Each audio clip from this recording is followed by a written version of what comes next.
Dari kitab Ratapan. Kitab Ratapan pasal 3. Ayat 1 sampai 24. Kita akan bergantian membacanya karena malam hari ini ada 6 orang. Maka 4 ayat. Dari ayat 1 sampai ayat 24. Masing-masing orang membaca 4 ayat. Dimulai dari saya, kemudian Bapak Pras, kemudian Ibu Medi, kemudian adik Devi, adik Tiar, dan terakhir adik Anggun. Saya akan baca penghiburan dalam penderitaan. Akulah orang yang melihat sengsara disebabkan cambuk murkanya. Ia menghalau dan membawa aku ke dalam kegelapan yang tidak ada terangnya. Sesungguhnya aku dipukulnya berulang-ulang dengan tangannya sepanjang hari. Ia menyusutkan dagingku dan kulitku, tulang-tulangku dipatahkan. Ayat yang kelima, ia mendirikan tembok sekelilingku, mengelilingi aku dengan kesedihan dan kesusahan. Ia menempatkan aku di dalam gelap seperti orang yang sudah lama mati. Ia menutup segala jalan keluar bagiku. Ia mengikat aku dengan rantai yang berat. Walaupun aku memanggil-manggil dan berteriak minta tolong, tak didengarkannya doaku. Ia merintangi jalan-jalanku dengan batu pahat dan menjadikannya tidak terlalui. Laksana beruang ia menghadang aku, laksana singa dalam tempat persembunyian. Ia membelokkan jalan-jalanku, merobek-robek aku, dan membuat aku tertegun. Ia membidikan panahnya menjadikan aku sasaran anak panah. Ini Devika. Iya. Ia menyusupkan ke dalam hatiku segala anak panah dari tabungnya. Aku menjadi tertawan bagi segenap bangsaku, menjadi lagu ejekan mereka sepanjang hari. Ia mengenyangkan aku dengan kepahitan, memberi aku minum ipuh. Ia meremukkan gigi-gigiku dengan memberi aku makan kerikil. Ia menekan aku ke dalam debu.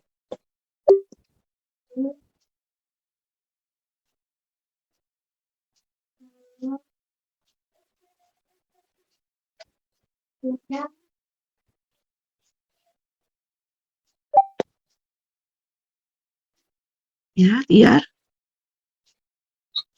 Ayat 17. Kak, sebentar, keluar ya. Engkau mencegahkan nyawaku dari kesejahteraan, aku lupa akan kebahagiaan. Sangkaku hilang lenyaplah kemasyuranku dan harapanku kepada Tuhan. Ingatlah akan sengsaraku dan pengembaraanku, akan ipu dan racun itu. Jiwaku selalu teringat akan hal itu dan tertekan dalam diriku. Anggun. Ibu maaf Bu, itu ayat Alkitabnya ayat berapa ya Bu? 21. Ratapan 3. Oh, Ratapan 3. Nujib. 21. Ya. Ratapan 3 ayat 21, demikian firman Tuhan Allah, tetapi hal-hal inilah yang kuperintahkan, oleh sebab itu aku akan berharap. Perhatikan. Ya, maafkan. Sampai 24 Anggun. Oh, sampai 24. Ya. Tak berkesudahan kasih setia Tuhan, tak habis-habisnya rahmatnya. Lanjut deh, 23, 24. Selalu baru tiap pagi, besar kesetiaanmu. Tuhan adalah bagianku, kata jiwaku, oleh sebab itu aku berharap kepadanya. Amin. Ya, puji Tuhan. Amin. Seringkali ayat yang dibaca oleh orang Kristen atau mereka yang mengatakan orang percaya, anak-anak Tuhan, itu pada ayatnya yang ke-22 dan 23 dan rata-rata itu menjadi ayat favorit ya. Di sana dikatakan tak berkesudahan kasih setia Tuhan, tak habis-habisnya rahmatnya, selalu baru tiap pagi, besar kesetiaanmu, besar kesetiaan Tuhan. Tetapi sesungguhnya kalau kita perhatikan ya, dari Ratapan 3 ini sebelum Yeremia, penulis kitab Ratapan ini adalah Yeremia. Sebelum Nabi Yeremia berkata, tak berkesudahan kasih setia Tuhan, tak habis-habisnya rahmatnya, selalu baru tiap pagi besar kesetiaan. Yeremia itu ada dalam kondisi yang kita baca di ayat 1 sampai ayatnya yang ke-20. Ya, yang pertama, Yeremia itu terkenal sebagai seorang nabi yang seringkali menangis. Ya. Karena apa? Dia dikatakan pada ayat 1, akulah orang yang melihat sengsara disebabkan cambuk murkanya. Dia melihat keberadaan umat Allah, bangsa pilihannya itu Israel, yang mengalami hajaran Tuhan. Ya. Bahkan dikatakan murka Tuhan turun atas kehidupan mereka, ya sudah pasti karena pemberontakan mereka, dosa-dosa mereka yang begitu menyakiti hati Tuhan. Ada waktunya Tuhan menghajar, ya. Dikatakan di sini cambuk murkanya itu turun atas umatnya. Dan Yeremia yang luput dari hal itu, dia melihat ya kesengsaraan umat pilihan Allah ini. Ayat 2, 3 sampai selanjutnya itu merupakan gambaran keadaan yang terjadi. Bagaimana akhirnya umat pilihan ini karena cambuk murka Allah harus dibawa ke Babil sebagai bangsa tawanan. Baik orang tua, teruna darah, bahkan anak-anak menjadi tawanan dari bangsa Babel. Melihat apa yang terjadi, kesengsaraan yang dialami oleh umat pilihan ini, ya, Nabi Yeremia itu sampai dia berkata, aku lupa apa itu kebahagiaan. Karena luar biasa yang dialami bangsa pilihan, dan itu sangat membekas, ya, sangat mengoyakkan jiwa Nabi Yeremia ini. Sampai dan saya katakan dia lupa itu apa artinya bahagia. Bahkan ayat 18, hilang lenyap sudah harapannya kepada Tuhan. Karena kesengsaraan yang dia lihat dengan mata kepalanya sendiri itu sangat menekan jiwanya, menekan hatinya. Bahkan dikatakan seperti ipu itu racun yang sangat pahit. Jadi ini juga merupakan gambaran kepahitan. Ya. Mengapa Tuhan? Gitu. Hal-hal yang sedemikian itu harus terjadi dan saya harus melihatnya, kesengsaraan yang sedemikian hebatnya akibat murkamu itu harus saya lihat terhadap umatmu. Sehingga sampai dia tidak ingat lagi apa itu yang namanya bahagia. Yang ada hanyalah dia hilang pengharapannya kepada Tuhan. Mungkin karena kepahitan akibat hal-hal yang dilihat, kesengsaraan, penderitaan, ya, yang harus dihadapi oleh umat pilihan. Dan itu membuat hidupnya tertekan, ya, sangat tertekan. Tetapi Yeremia tidak tinggal dalam keadaan yang sedemikian, ya. Pada ayatnya yang ke-21, di tengah-tengah kesengsaraan, di tengah-tengah bagaimana dia lupakan apa artinya itu kebahagiaan, karena hal-hal yang terjadi yang dia lihat, yang kita baca dari ayat 1 sampai ayat yang ke-16. Pada ayatnya yang ke-21, ya, kita dapati anti klimaks, ya. Kenapa saya katakan anti klimaks? Karena kontradiksi dari apa yang Yeremia alami akibat kesengsaraan yang terjadi karena cambuk murka Allah. Bagaimana dia lupakan apa itu bahagia, dia hilang harapan kepada Tuhan, ya. Pahit hati. Tapi pada ayat 20 sesuatu terjadi, ya, itu anti klimaksnya, kontradiksi. Dikatakan ayat 21, tetapi hal-hal inilah yang kuperhatikan sehingga timbul lagi pengharapannya. Oleh sebab itu aku akan berharap. Pada ayat 18 kita dapati sudah hilang. Ya, lenyap itu harapannya kepada Tuhan. Karena apa? Karena pahit hati. Karena dia melihat dengan mata kembarannya sendiri cambuk murka Allah itu turun atas umat. Tapi pada ayat 21 anti klimaksnya, kontradiksinya, hal-hal apa yang diperhatikan sehingga pengharapannya itu timbul kembali. Dia memiliki pengharapan yang baru. Ya, itu didapati pada ayat 22. Pada ayat 22 di sana dikatakan ini ya yang diperhatikan oleh Yeremia.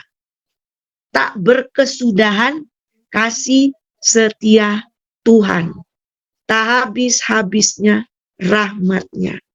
Ya, ini yang menimbulkan pengharapan baru di tengah-tengah kesengsaraan, di tengah-tengah bagaimana dia lupa itu apa arti kebahagiaan.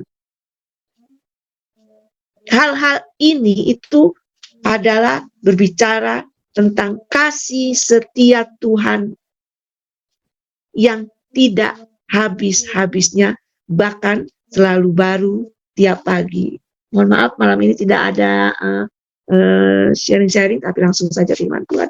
Inilah yang diperhatikan oleh Nabi Yeremia, ya, sehingga ada pengharapan baru, ya, bahwa di tengah-tengah kesengsaraan yang dialami oleh umat pilihan, di tengah-tengah cambuk murka Allah yang turun atas umatnya, kasih setia Tuhan itu tidak pernah berubah. Ya.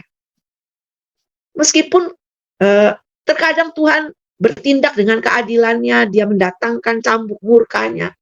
Tapi sisi kasih setianya itu tidak berubah. Ya.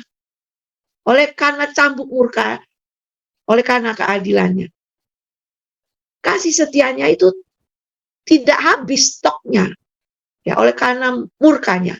Dia tetap dalam kapasitas yang sama. Bahwa kasih setia yang ada di dalam pribadi Tuhan itu tidak habis. Tidak akan pernah habis. Bahkan selalu baru tiap pagi. Itulah Tuhan ya, yang luar biasa itu. Mari kita lihat ya. Pada ayatnya yang ke-31, masih dalam ratapan 3 ayat 31. Karena tidak untuk selama-lamanya Tuhan mengucilkan. Karena walau ia mendatangkan susah yang tadi saya katakan, cambuk murkanya turun, ya. Karena di dalam pribadi Tuhan itu ada keadilan juga, ya. Kalau umat sudah jauh dari kebenaran, sudah melenceng, sudah sesat, sudah memberontak, sudah degil hati, sudah melawan Tuhan, sudah menghina Tuhan, mengejek Tuhan, menganggap Tuhan itu tidak ada, maka sisi keadilannya dia akan menumpahkan cawan murkanya, cambuk murkanya. Tetapi itu tidak mengubah kasih setia Tuhan. Yang dikatakan bahwa kasih setia itu tidak habis-habisnya, bahkan selalu baru. Ya. Karena tidak untuk selama-lamanya Tuhan mengucilkan. Karena walau ia mendatangkan susah, ia juga menyayangi. Nah ini, menurut kebesaran kasih setianya yang tadi saya katakan, kapasitasnya kasih Tuhan yang tidak akan berkesudahan. Tuhan mendatangkan susah, ada cambuk murkanya, ada cawan murkanya turun. Tetapi di sisi lain berbicara tentang kasih setianya, Tuhan itu tetap menyayangi menurut kebesaran kasih setianya. Karena ayat 33, tidak dengan rela hati ia menindas dan merisaukan anak-anak manusia. Itulah hati Tuhan.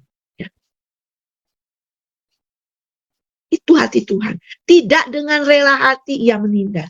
Kalaupun cambuk murka itu datang, ya. Karena dia ingin, ya, umat pilihan, bangsa yang disayangi, dikasihinya itu sadar, ya. Tidak melenceng jauh, tidak terhilang untuk selama-lamanya. Ya. Dia izinkan melalui keadilannya itu dicambuk. Itulah sebabnya Ibrani katakan Bapa yang baik, ya, itu mendisiplin anaknya, ya. supaya anak-anak itu tidak menjadi anak-anak gampangan. Dengan keadilannya, demikian juga Tuhan. Dia kadang mencabut kita, ya. Tapi sesungguhnya isi hati Tuhan itu dia tidak dengan rela hati menindas, ya. Walau ia mendatangkan susah, sesungguhnya dia juga menyayangi menurut kebesaran kasih setianya. Kebesaran kasih setianya itu apa? Yaitu tidak berkesudahan kasih setia Tuhan, tidak habis-habis, selalu baru tiap pagi. Nah, aplikasinya dalam kehidupan kita, ya. Ada kalanya Tuhan izinkan kita ada dalam kondisi yang dikatakan oleh Nabi Yeremia, ya, kita ada dalam kondisi sengsara, ya, atau mungkin kita ada pada ayat kedua, kita itu seperti ada dalam kegelapan, ya, tidak ada terang sedikit pun. Mungkin Bapak Ibu Saudara ada dalam kondisi demikian, ya, tidak ada jalan keluar, semuanya sepertinya gelap, nggak ada terang sama sekali. Atau mungkin pada ayatnya yang ketiga, seperti tadi saya katakan, seringkali kita mengalami pukulan, ya, dari seperti anak dipukul oleh bapaknya. Atau pada ayat 4, daging kuling tulang kita menyusut, dipatahkannya, mungkin Tuhan izinkan, ya, ada kesehatan yang menurun, sakit penyakit, ya. Atau mungkin saudara Bapak Ibu ada dalam kondisi sekeliling kita itu hanya penuh dengan kesedihan dan kesusahan. Pada ayatnya yang kelima, ia mendirikan tembok sekelilingku mengelilingi aku dengan kesedihan dan kesusahan. Ayat 7, 6, 7, 8, ya, 8 contohnya. Kita berdoa, berteriak minta tolong, tapi tidak didengarkan doa kita. Ayat 8, walaupun aku memanggil-manggil dan berteriak minta tolong, tak didengarkannya doaku. Siapa yang di sini sudah berulang-ulang, bahkan bertahun, bahkan berpuluh tahun berdoa, tapi belum mendapatkan jawaban doa. Mungkin Tuhan sedang menempatkan kita pada kondisi keadaan yang demikian. Atau ayat 9, ia merintangi jalan-jalanku dengan batu pahat dan menjadikannya tidak terlalui. Ya. Ada aja, ya, halangan-halangan sehingga kita tidak bisa melaluinya. Itu mungkin ada dalam situasi kondisi yang demikian. Dan banyak lagi yang tadi kita sudah baca. Itu seringkali membuat kita seperti Nabi Yeremia. Kita sepertinya sudah lupa apa itu kebahagiaan. Mungkin kita bisa melihat orang lain, sepertinya orang lain itu bahagia. Tapi aku sudah lupa tuh bahagia itu kayak mana. Karena kondisi-kondisi yang seperti yang tadi saya sudah sampaikan, yang mungkin Bapak Ibu Saudara alami. Lupa tuh apa arti bahagia. Sampai pada satu titik yang sedemikian parahnya, lupa apa arti itu bahagia. Atau mungkin sudah hilang pengharapan kita kepada Tuhan. Kita mulai tidak lagi mempercayai hati Tuhan. Kita mulai curiga, Tuhan ini enggak sayang sama saya. Ya, Tuhan, tangan kanannya, pemazmur pernah berkata, tangan kanan Tuhan sudah berubah. Yang berbicara, tangan kanan itu berbicara tentang kebaikan-kebaikan Tuhan, kemurahan Tuhan, dan lain-lain. Sudah berubah, ya, dari hidupku, kata pemazmur. Sudah hilang pengharapan. Bisa itu terjadi, ya. Atau mulai timbul kepahitan. Kita mulai pahit hati sama Tuhan. Kok keadaan kondisi saya sedemikian rupa. Tapi biarlah seperti Nabi Yeremia, jangan kita terus tenggelam dalam kekecewaan, dalam kesengsaraan kita, ya, dalam kesedihan kita, ya, dalam patah hati kita, kepahitan kita. Rahasianya supaya kita bisa bangkit adalah, ya, jangan bandingkan kesusahan, kesengsaraan, kesedihan, penghalang-penghalang, tidak ada jalan keluarnya itu. Jangan bandingkan, ya, dengan kebaikan kasih setia Tuhan yang sudah kita terima, sudah kita nikmati. Waktu kekecewaan, kesedihan, kesengsaraan, ya, kepahitan itu datang. Lawanlah, ya, dengan cara apa? Kita ingat, kita hitung-hitung, ya, kita syukuri kasih setia Tuhan yang sudah kita kecap sampai malam hari ini. Di mana kasih setia itu tidak pernah habis di dalam hidup kita, bahkan selalu baru. Kalau Bapak Ibu Saudara masih ada pada malam hari ini, itu nafas, itu suatu kasih setia Tuhan di dalam hidup kita. Waktu kita bangun pagi, kita masih bernafas, Itu bentuk rahmat-Nya yang baru tiap pagi dalam hidup kita. Terus sebabnya tidak bisa dibandingkan situasi kondisi yang mungkin bisa menimbulkan kecewaan dengan kasih setia Tuhan yang tidak pernah berkesudahan. Itu akan menimbulkan pengharapan baru di dalam hidup kita. Ingatlah terus kebaikan Tuhan. Hitung-hitunglah terus kasih setia Tuhan yang tidak pernah habis-habis. Sampai pemazmur juga katakan, jari-jari saya ini tidak bisa menghitung. Ya karena memang kapasitasnya tidak pernah habis. Ya ingat sajalah kebaikan Tuhan, kasih setia Tuhan, rahmat Tuhan dalam hidup kita. Percayai hati Tuhan. Yang kedua, percayai hati Tuhan. Walaupun sulit untuk kita mengerti jalan-jalannya, atau sulit untuk kita hadapi tantangan-tantangannya, tapi percayailah hati Tuhan. Apa sih itu hati Tuhan? Yaitu tadi saya katakan, tidak untuk selama-lamanya Tuhan mengucilkan saudara. Tidak selama-lamanya Ia selalu mendatangkan susah. Pada waktunya juga menurut kehendaknya Ia akan menyayangi saudara dan saya menurut kebesaran kasih setianya. Percaya hati Tuhan, sesungguhnya Tuhan itu tidak dengan rela hati menindas dan membawa kita pada situasi kondisi yang tidak kita inginkan. Walaupun kita ada pada situasi kondisi yang tidak kita inginkan, ya ada Tuhan di sana untuk turut bekerja sama. Untuk apa? Ya mungkin saudara Tuhan mau didik untuk lebih mengasihi Tuhan. Mungkin diperhadapkan pada situasi kondisi yang tidak saudara inginkan. Ada Tuhan turut bekerja di sana. Untuk apa? Mungkin saudara dididik untuk lebih taat lagi kepada Tuhan, untuk lebih lagi setia kepada Tuhan, untuk lebih lagi mengandalkan Tuhan, untuk lebih lagi beriman, mempercayai Tuhan. Ya walaupun itu nggak enak, sakit. Ya, sebab itu percaya hati Tuhan. Tidak dengan rela hati Ia menindas, walaupun Ia mendatangkan susah, Dia juga akan menyayangi kita menurut kebesaran kasih setianya. Kalau hari ini saudara dan saya masih meratap, ya, mari kita ingat saja kasih setia Tuhan, kebaikan Tuhan, dan rahmat-Nya yang selalu baru. Maka ratapan itu akan menjadi harapan kita akan timbul kembali, ya. Dan pada waktunya Tuhan akan menyayangi kita menurut kebesaran kasih setianya. Puji Tuhan, Tuhan memberkati kita.